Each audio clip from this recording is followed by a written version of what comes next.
안녕하세요. 저희가 얼마 전에 받은 그 전종욱 교수님의 글, AI 시대 르네상스형 인간 선언 말인데요. 이게 정말 깊은 인상을 남겼습니다. 그냥 뭐 흥미롭다 이걸 넘어서서요. 꼭 한번 같이 진지하게 들여다볼 필요가 있겠다 싶더라고요. 네, 저도 아주 흥미롭게 읽었습니다. 시에 적절하고 또 근본적인 질문을 던지는 글이었죠. 그렇죠. 그래서 오늘 AI가 이제 우리 삶 거의 모든 영역에 들어온 이 시점에서 인간이란 무엇이고 또 우리는 어떤 길을 가야 하는가. 이 글이 던지는 핵심 메시지를 좀 깊이 파고 들어가 보려고 합니다. 네, 아마 여러분께도 상당히 유익한 시간이 될 거라고 생각합니다. 네, 글이 처음 시작하는 부분은 그 AI가 인간의 지적 활동을 정말 많이 해내고 있다는 현실이잖아요. 맞습니다. 뭐 대화하고 창작하고 분석하고 네. 근데 기술이 이렇게 발전하는데도 오히려 인간에 대한 고민, 뭐 약간 성찰이 더 깊어지는 이 상황. 이걸 어떻게 봐야 할까요? 그게 바로 이 글의 핵심적인 문제의식 같아요. 저자도 AI의 능력이 정말 놀랍다고 하면서도 동시에 뭔가 좀 찜찜하다 이런 표현을 쓰거든요. 네. 그 찜찜함이라는 표현이 인상 깊었어요. 그렇죠. 기술이 인간을 너무 잘 모방하려고 하니까 역설적으로 진짜 인간적인 건 뭐지? 인간만이 할 수 있는 건 대체 뭘까? 이런 질문을 더 하게 된다는 거죠. 과거의 기술 발전하고는 좀 다른 결이라는 말씀이시네요. 네, 맞아요. 예전에는 뭐 달에 간다거나 해서 외부 세계를 탐험했다면 AI는 우리 내부, 그러니까 인간이란 무엇인가 이걸 자꾸 들여다보게 만드는 거죠. 그래서 암세포 비유를 든 것도 그런 맥락인데요. 네. 그 비유가 상당히 와닿았습니다. 외부의 적이 아니라 우리 내부에서 시작된 변화가 생명이란 뭘까 하는 근본적인 질문을 던지듯이 AI도 우리 사회 내부로부터 인간이란 도대체 무엇인가 이 본질적인 질문을 던지고 있다는 거죠. 그렇다면 AI가 속도나 정확성, 효율성 면에서 인간을 막 넘어서고 있는데 그럼 인간은 뭘 해야 할까요? 어디서 가치를 찾아야 할지. 그래서는 아주 명확하게 이야기합니다. AI랑 속도 경쟁을 하라는 게 아니고요. 네. 왜라고 질문하는 존재, 그리고 그 질문의 결과에 책임을 지는 존재가 되어야 한다고 강조하죠.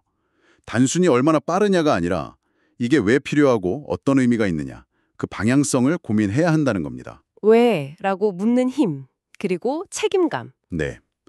여기서 이제 그 크로스형 질문이라는 개념이 중요하게 등장합니다. 크로스성 질문이요. 좀 더 설명해 주시죠. 그러니까 AI는 주어진 데이터를 기반으로 계산하고 기억하는 건 잘하잖아요. 네, 그렇죠. 하지만 성찰을 한다거나 서로 다른 분야를 막 넘나들면서 연결하고 본질을 꿰뚫는 질문, 이런 건 인간의 몫이라는 거죠.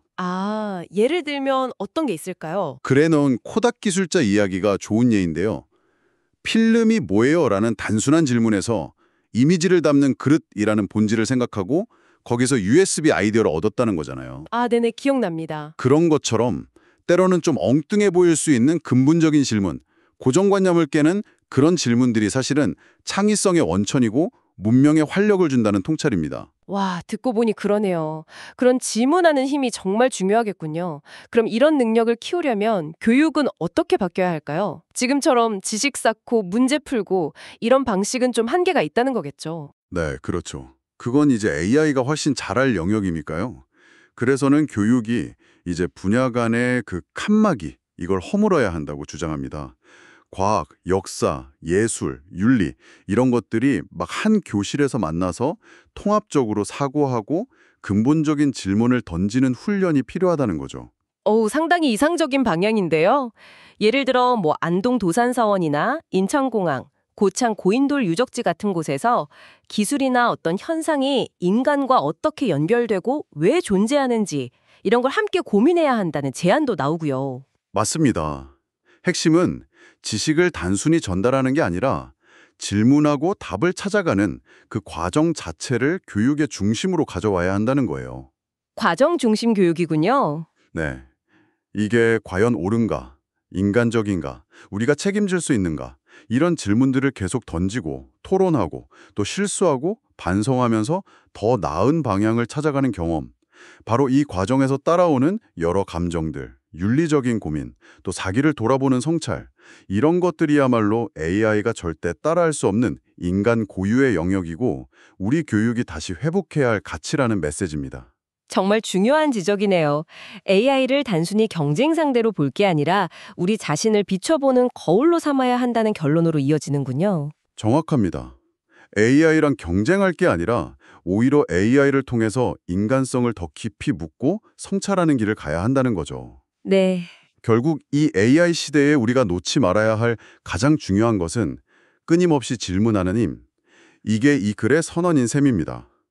질문을 멈추는 사회는 도태될 수밖에 없으니 끝까지 질문을 붙잡는 존재가 되자. 이런 이야기죠. 역시 핵심은 질문하는 힘을 잃지 않는 것, 이것이었네요. 맞습니다. 이 선언문은 우리 모두에게 질문하는 존재가 되자고 강력하게 권유하고 있습니다. 그렇다면 여러분, 지금 이 순간 여러분에게 가장 중요하게 다가오는 질문은 무엇인가요? AI 시대를 살아가는 우리 스스로에게 던져야 할 첫 번째 질문은 과연 무엇일지 잠시 생각해보는 시간을 가져보시면 어떨까 싶습니다.